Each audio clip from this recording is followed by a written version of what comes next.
días estamos aquí, como tu nombre, Jesús. y estamos en la fábrica de mantecado. ¿Cómo va este año la campaña, Jesús? Bueno, ahí vamos, tirando va, como todos los años. Veo que hoy sábado viene mucha gente, hay mucha gente para comprar. Hombre, mucha gente viene, hay que agradecer a toda la gente que viene aquí a comprar, que se acuerda de los mantecados. ¿Desde qué fecha habéis abierto la fábrica? ¿Estáis trabajando? Pues mira, por aquí está, creo que del año 30, en el 930. Sí, pero aparte este año, ¿en qué fecha? ¿Desde qué Vale. Este año, a limpiar y a preparar la fábrica empezamos en agosto, a final de agosto, y luego ya empezamos la producción, la empezamos en septiembre, a final de septiembre. ¿Y se llega hasta diciembre la producción? Hasta diciembre la producción, hasta dentro de 2 semanas o 3 acabamos. Y ya, pues, ya va a vender ya lo que se diga de ti de más. Claro, ya la gente sigue viniendo en Navidades y hasta fin de año por ahí la fábrica está abierta. Desde que tú lo conoces, dentro de los jóvenes que eres, las expectativas de venta en estos años últimos ha ido subiendo cada vez más. Hombre, claro que sí, ha subido. Todos los años se crece un poquito, vamos creciendo un poquito, eso es bueno.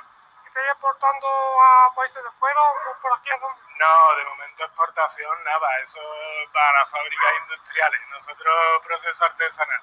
Pero que lo mandáis a Sevilla y todo esto. Hombre, claro, incluso Barcelona y otras partes de España se mandan mantecados. Estáis adaptado ya a la nueva tecnología, vendéis por internet y eso, ¿no? Sí, claro, hay páginas web, y bueno, sí, está todo adaptado al siglo XXI, por supuesto. A lo mejor los procesos de elaboración no, pero La página web, ¿cómo se llama?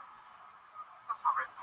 Bueno, si no, que pongan mantecado bien del mantecado trigo y vamos, si no, ya que... .com creo que es. Vale. Espérate, tiene que No, estar tranquilo, que luego la busco yo. ahí fuera.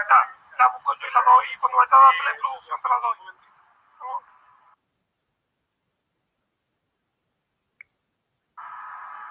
¿Ya has escuchado el programa algún día o no? El otro día lo estuve escuchando con mi amigo David, ¿sabes? Estuvo reproduciéndolo ahí en el móvil, creo que salía tu primo Rubén, puede ser. No sé, Rubén, el que está en el taller del suéter, ¿no? El suéter, ¿no? Sí. ¿Y te gustó o no? Claro, está estupendo, eso soy una máquina los dos, ¿eh? ¿Ya estás suscrito o no? Que va, yo es que no estoy suscrito a ningún canal de nada, ¿sabes? Así que, pero vamos, lo veo, ¿sabes? Lo he visto. Es que no lo sabía cuál era el método de reproducción que tenía, y es en YouTube, ¿no? No lo sabía. Claro, vete en YouTube, por el Radio Casal, ya te salen todos los programas, ya hay 16. Perfecto, lo haremos, ¿eh? Tú vas a salir en el programa número 17 del lunes. Pues, gracias. Pues muchísimas gracias por darme este tiempo para la entrevista. A vosotros, hombre, yo siempre encantado. Ahí estará mi hermano grabando, también subiremos algún vídeo que lo puedas ver también. Perfecto. Chao, gracias. Perfecto, de nada, a vosotros.